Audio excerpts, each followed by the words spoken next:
আল্লাহ রাব্বুল আলামিনের দিকে প্রত্যাবর্তনের জন্যই রমজান মাসটা আমাদের কাছে আসে। কারণ সারা বছর আমরা বিভিন্ন দিকে ছন্নছাড়া হয়ে যাই। একটা আছে ঘর, এই ঘরের মধ্যে অনেক মানুষ আছে, এই মানুষগুলো বিভিন্ন দিকে ছুটে চলে গেছে, তাদেরকে ঘরে ফিরিয়ে আনতে হবে। ফিরিয়ে আনার মৌসুমটা হচ্ছে রমজান। এটা না খেয়ে থাকার মৌসুম না, পানি পান না করার মৌসুম না, এটা স্ত্রী সহবাস করবো না এটার জন্য রমজান নয়। এটা আমাদের একটা রেগুলেশনস, রুলস, আল্লাহর পক্ষ থেকে দেয়া একটা রেগুলেশনস। এটা কিন্তু মূল উদ্দেশ্য না।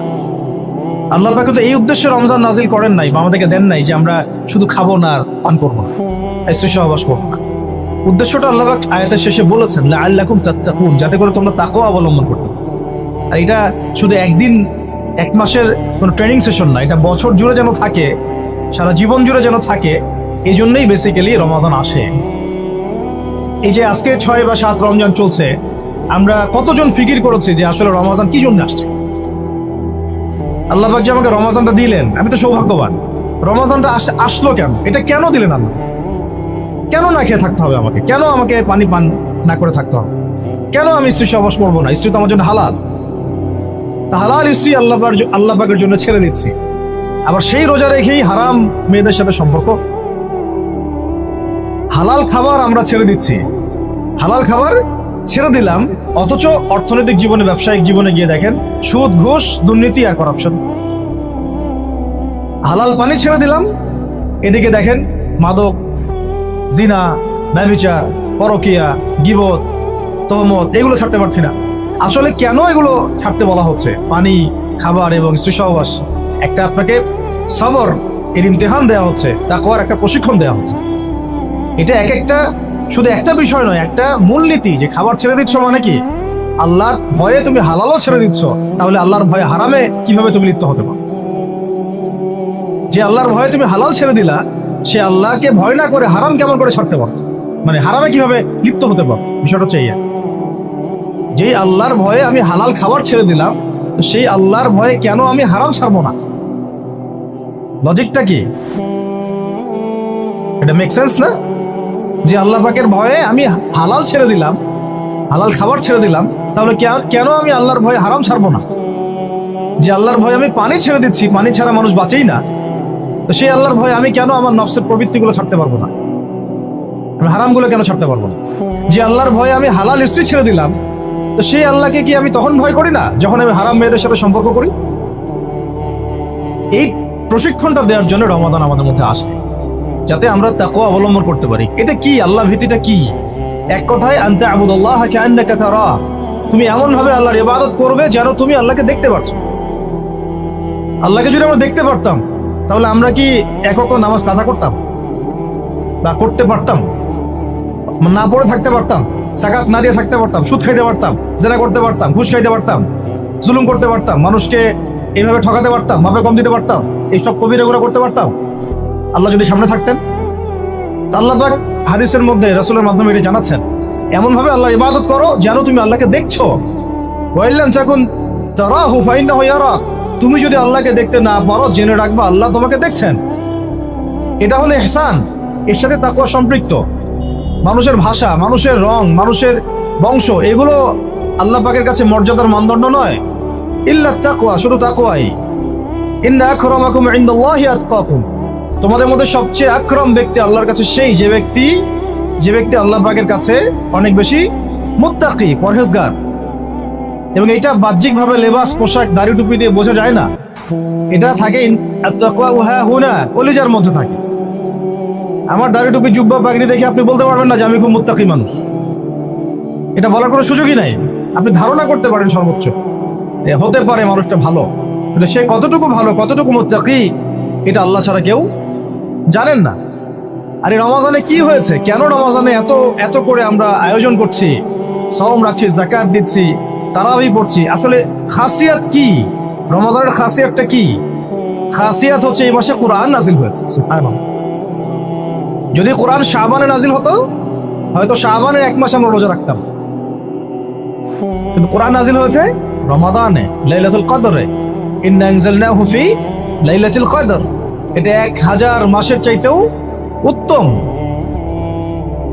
ফেরেশতাগণ নেমে আসেন জিবরাইল আলাইহিস সালাম নেমে আসেন, সালাম শান্তি বর্ষিত হতে থাকে। এটা রমাদানের শেষ দশকে আছে। এই রমাদানে কোরআন নাজিল হয়েছে। কি উদ্দেশ্যে কোরআন নাজিল হয়েছে? 40 দিন পড়ার জন্য, নিশ্চয়ই 3 দিনের দিন পড়ার জন্য, বছরে একবার খোলার জন্য, সারা বছর ধুলায় পড়ে থাকবে আমার মেসের উপরে, এই জন্যে। আর আপনারা বুকে হাত দিয়ে বলেন তো, কতজন মানুষ আছেন এখানে, বা এই ওয়াজ যারা শুনবেন, নসিহত যারা শুনবেন, কতজন মানুষ আছে যারা ডেইলি কোরআন খুলে বাংলাদেশের মাটিতে? এই বাংলাদেশের 90% মুসলিমের দেশে কতজন মুসলিম আছেন যারা ডেইলি কোরআন খুলে দেখেন? অন্তত খুলে দেখেন একবার, অন্তত খুলে দেখেন একবার। কতজন কোরআন, মানে কতটা বাড়ি আছে বাংলাদেশে যে বাড়িগুলোতে কোরআন পরিষ্কার পরিচ্ছন্ন আছে, ধুলো পড়ে যায় নাই? কয়টা বাড়ি পাবেন? বহু বাড়ি দেখবেন কোরআন পড়ে আছে উপরে ধুলায় ভর্তি। কোরআনের উপর ধুলা পড়েছে মানে কি জানেন? তার দিনের উপরে ধুলা পড়ে গেছে, তার কলমের উপরে ধুলা পড়ে গেছে, তার দুনিয়া হালাক আখিরাত হালাক, ইল্লা মাশা ইল্লা মাশা। আর আরো তো স্ট্রং ওয়ার্ডে গেলামই না, যে কোরআন কত পার্সেন্ট মানুষ পড়তে পারে সেটা জরিপ করে দেখেন। 90% মুসলিমের দেশ, শিক্ষা বিভাগে কোরআন নাই। আপনারা 20 বছর পড়াশোনা করছেন, কোরআন আপনারা পড়েন নাই, আপনাদেরকে পড়ানো হয় নাই, ইভেন কোরআনের তাজবিদও শেখানো হয় নাই। কিসের শিক্ষা এটা? তাও শিক্ষা মানেটা কি আসলে? আমাকে বলেন তো, শিক্ষা মানে কি? What is the definition of education? এডুকেশনের সংজ্ঞাটা কি আসলে? শিক্ষার সংজ্ঞাটা কি? শিক্ষার সংজ্ঞা যদি হয় একটা কৌশল শেখা, যেটা দিয়ে আমি রিজিক অর্জন করে খাবো, রুজি অর্জন করে খাবো, তাহলে এটাকে তো শিক্ষা বলা যাচ্ছে না। এটা হচ্ছে আপনার দক্ষতা। এটা কি আপনার দক্ষতা? তাহলে এটার নাম শিক্ষা দিচ্ছেন কেন? পুরো শিক্ষা সিস্টেম আমাদেরকে দিন বিবর্জিত করে ফেললো। না এখানে কোরআন আছে, না তাফসীর আছে, না আরবি ভাষা আছে, না আরবি ব্যাকরণ আছে, আর না সিরাত আছে, আর না হাদিস আছে, আর না আকীদা আছে, আর না উসুল আছে। কিছুই নাই, কিছুই নাই। আমাদের 90% মুসলিমের দেশে আমাদের এই যে 80% 70% ছেলে মেয়েরা জেনারেল লাইনে পড়াশোনা করছে, কিছুই শিখে নাই। এরপরেও তাদের মধ্যে ফিকির হয় না যে আমার এর বাইরেও মাদ্রাসায় যাওয়া দরকার, আলেমের কাছে বসা দরকার, বা বিভিন্ন কোর্স করা দরকার। সারা জীবন শিখতে পারলাম না, ওস্তাদদের কাছে গিয়ে শেখা দরকার। অনলাইনে হোক, অফলাইনে হোক, দার্সে হোক, তালিমে হোক, বা কোর্স ভিত্তিক ভাবে হোক, শেখা দরকার। এই ফিকিরটুকু আমাদের মধ্যে আসতেছে না। আর ইলম ছাড়া আপনি কি করতে পারবেন? একটা বিষয় সম্পর্কে যদি আপনি নাই বা জানেন, সেটা প্রতিষ্ঠাই বা করবেন কিভাবে? যে বিষয়টা সম্পর্কে আপনার কোনো জ্ঞান নাই, সেটা কিভাবে আপনি প্রতিষ্ঠা করবেন? কিভাবে তার উপর আমল করবেন? কিভাবে সেই দাওয়াত মানুষকে দিবেন? আমি ধরেন একজন ডক্টর নই, কখনো মেডিকেল সায়েন্স পড়ি নাই, আমি কি চিকিৎসা করতে পারবো? আমি যদি একটা চেম্বার খুলে বসি, আপনি কি আমার কাছে আসবেন রুগী দেখাতে? Common sense. তা আমরা সবাই চাই আল্লাহর জমিন, আল্লাহর দিন কায়েম হোক, মানুষ ইসলামের ছায়াতলে আসুক, দাওয়াতের কাজ আমরা করি, আমরা সৎ কাজে আদেশ করি, অসৎ কাজে নিষেধ করি, সমস্ত জাহালাতগুলো সমাজ থেকে দূর হয়ে যাক। জাহালাত দিয়ে সমাজটা ভর্তি হয়ে গেছে, দুর্নীতি হচ্ছে, খুন খারাপি হচ্ছে, গুম হচ্ছে, ক্রসফায়ার হচ্ছে, শিশুকে পর্যন্ত করা হচ্ছে, ছড়ানো হচ্ছে, আল্লাহর জমিনে আল্লাহকে গালি দেওয়া হচ্ছে, আল্লাহর জমিনে তার রাসূলকে গালি দেওয়া হচ্ছে। জাহালাতগুলো লিস্ট করলে তো কিয়ামত নেমে আসবে আমাদের উপরে। জাহালাতগুলো লিস্ট করলে, আর যদি একটা একটা করে ধরে আল্লাহ পাক শাস্তি দেওয়া শুরু করেন, তাহলে কিয়ামত নেমে আসবে আজকে বাংলাদেশের মাটিতে। এগুলো দূর করতে হলে তো আমাকে জানতে হবে কোনটা জাহালাত, এর সমাধান কি। এর সমাধানগুলো বের করার জন্য আমাদের পথ পদ্ধতি কি হওয়া উচিত, পদক্ষেপ কি হওয়া উচিত, এই ফিকিরটা আমাদের মধ্যে আসা উচিত। আমরা যদি এখন পর্যন্ত এই বিষয়গুলো মূল্যায়ন করতে ব্যর্থ হই, আজকে থেকে আগামী 20 বছর পরে আপনি, আমরা বিছানায় শুয়ে শুয়ে মৃত্যুর অপেক্ষা করতে থাকবো আর পস্তাইতে থাকবো, কাশ যদি যুবক বয়সে এই বুঝটা আমার মধ্যে আসতো আর আমি বুঝতাম আর দিনের জন্য কিছু করতে পারতাম। এতটুকু আজকের জন্য যথেষ্ট। আমরা ফিকির করি আমাদের জীবনের উদ্দেশ্য কি, লক্ষ্য কি, কেন দুনিয়াতে আসছি, কোথায় যাব, যাওয়ার পরে আমার কি হবে। যদি আমি দুনিয়া এবং আখিরাতে সফল হতে চাই, তাহলে ইসলাম ছাড়া অন্য কোনো রাস্তা নাই।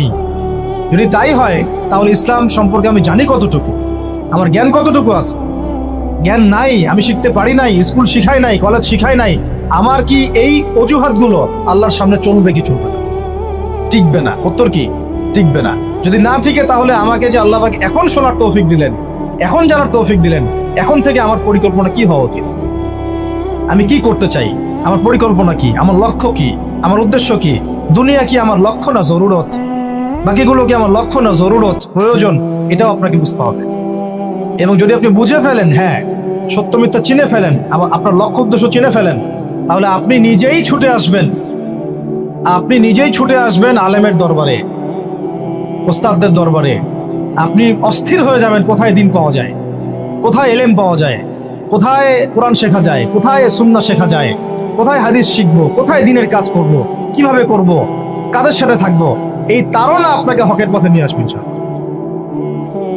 আর এই তাড়না যদি না থাকে, আর যদি আমরা হেলায় খেলায় সময় নষ্ট করতে থাকি, আর যদি মনে করি যে না এই দায়িত্ব আমার না, অন্যরা করবে, আর যদি মনে করি যে না সবাই হালাক হয়ে যাক, আমি তো ঠিক আছি, তাহলে জেনে রাখবেন আজকে থেকে 5-10 বছর 20 বছর পরে এমন আফসোস আমাদেরকে করতে হবে যে যখন আফসোস করে আর কোনো লাভ হবে না, বেশক কোনো লাভ হবে না। আর যদি ওই আফসোসেরও সুযোগ আল্লাহ না দিয়ে তার আগেই মৃত্যু দিয়ে দেন, তাহলে তো আর দুনিয়াতে দ্বিতীয়বার ফিরে আসারও কোনো সুযোগ নেই।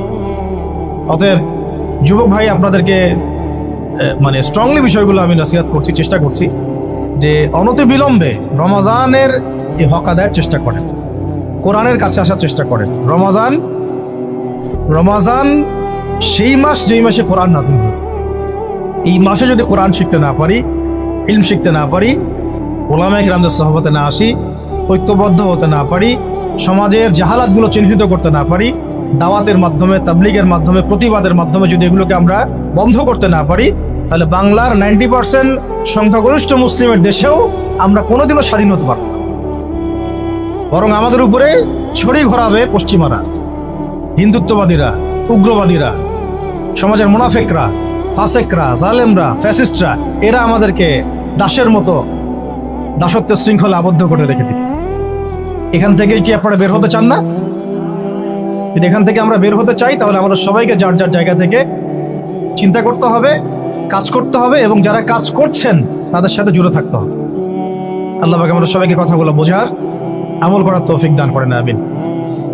আল্লাহ পাকের দরবারে শুকরিয়া জানাই যে আল্লাহ পাক আমাদেরকে আজকে সমরত অবস্থায় এই ইফতার মাহফিলে বসার তৌফিক দান করেছেন, যিনি আমাদেরকে মুসলিম পরিবারে জন্মগ্রহণ করার তৌফিক দিয়েছেন এবং নবী মুহাম্মদ সাল্লাল্লাহু আলাইহি ওয়াসাল্লামের সৌভাগ্যবান উম্মত হওয়ার তৌফিক দিয়েছেন।